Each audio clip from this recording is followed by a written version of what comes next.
Woo!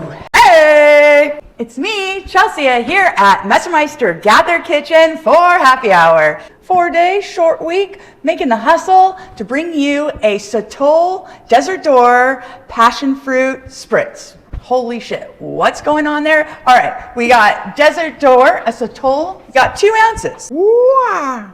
Library and Company passion fruit syrup, 1 ounce. Half an ounce lime. We have so many Mexican limes. That gives me half an ounce. Too cold to hold. Shake it, shake it, shake it, because it was an earthquake day. 3.8. Throw this over ice. Spritz. 2 ounces of sparkling water. I know I'm measuring. I have to measure. I want to make it right. 2 ounces of Sparkling Prosecco. Okay. Butterfly pea simple syrup. Take a little, I don't want too much. Drizzle that over the top. That does absolutely nothing, but hey, it's in there. Dried orange wheel, look at that, how beautiful. Happy Friday to the passion fruit spritz. I'm not gonna be able to drink it because I'm gonna have orange up my nose.